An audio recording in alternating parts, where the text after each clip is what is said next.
Professor ZYXLer's tentacles quivered with scholarly excitement as he projected the three-dimensional hologram of the infamous Earth specimen before his xenobiology class. The Galactic University's most prestigious lecture hall buzzed with nervous energy as students from 17 different species leaned forward in their specialized seating arrangements. Class, today we examine one of the most deadly organic weapons in known space, the Kepler-7 native announced, his translucent blue skin pulsing with bioluminescent patterns that indicated academic fervor.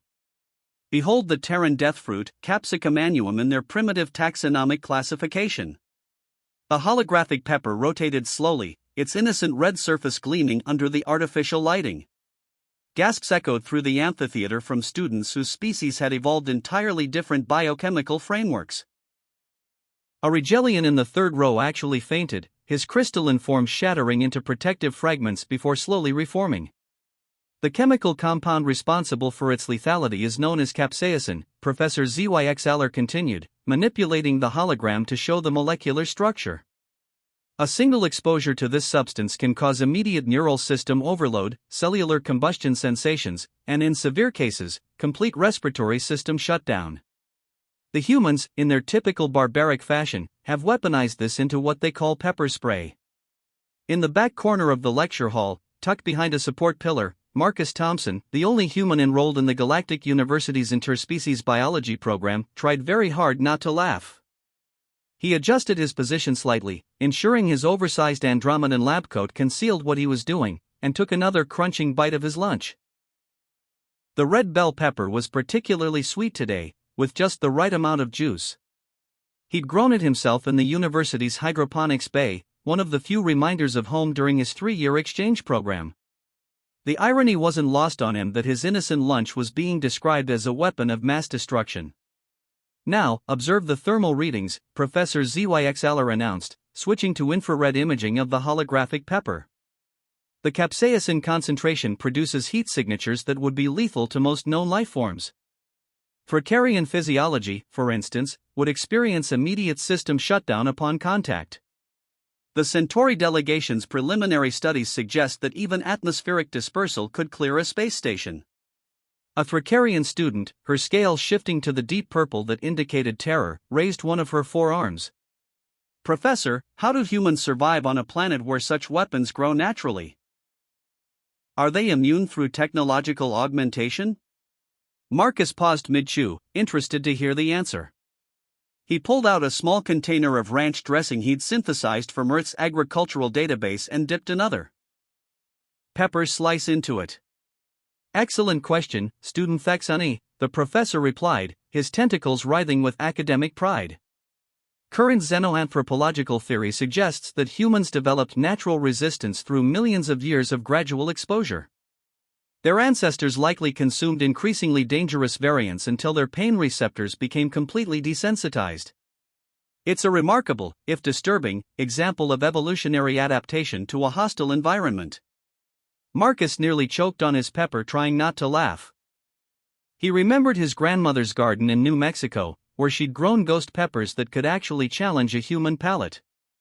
These bell peppers were basically candy in comparison. The most terrifying aspect, Professor ZYXLer continued, is that humans appear to consume these death fruits voluntarily, even seeking out more potent varieties. Intelligence reports from human space indicate they have developed a classification system called the Scoville scale to measure the lethality of different specimens. The highest recorded measurements exceed 10 million Scoville units, a concentration that could theoretically dissolve vegan steel. A vegan student's metallic frame actually creaked with stress at this revelation. Several other students had begun taking detailed notes, clearly viewing this as crucial intelligence for future diplomatic encounters. Marcus finished his pepper and quietly opened his thermos of homemade chili, his grandmother's recipe, featuring a blend of jalapenos, serranos, and just a touch of ghost pepper for heat. The aroma, carefully contained by the thermos's advanced sealing technology, would have triggered evacuation procedures if detected. Professor, called out a Centaurian whose gas form shimmered with curiosity, are there any recorded instances of humans using these death fruits in actual combat? Indeed. ZYXLer's excitement was palpable. The historical databases contain numerous references to hot sauce challenges and pepper eating contests, clearly military training exercises designed to build tolerance to chemical warfare. There are also references to something called ghost pepper wings served at establishments called Buffalo Wild Wings, which our xenopsychologists believe were training facilities for human shock troops. Marcus had to bite the inside of his cheek to keep from bursting out laughing. He took a careful sip of his chili, savoring the complex heat that built gradually across his palate. His roommate, a peaceful Andromedan philosopher named Kefir, had nearly required medical attention just from smelling Marcus's cooking the previous evening. The psychological warfare implications are staggering, Professor ZYX Aller continued. Humans have been observed consuming these death fruits while maintaining normal conversation, even appearing to enjoy the experience. This suggests either complete pain tolerance or advanced biochemical modification that allows the to weaponize their own digestive systems. A particularly nervous Altarian student, her feathers ruffled with anxiety, raised her wing. Professor, should we be concerned about the human exchange student program? If they're naturally resistant to such extreme chemical warfare agents. Marcus froze mid-sip.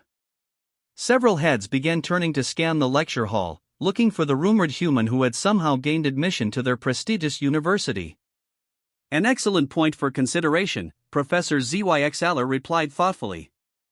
However, our diplomatic protocols ensure that any human visitors undergo thorough biological screening. They're required to consume only specially prepared nutrition that eliminates any death fruit contamination.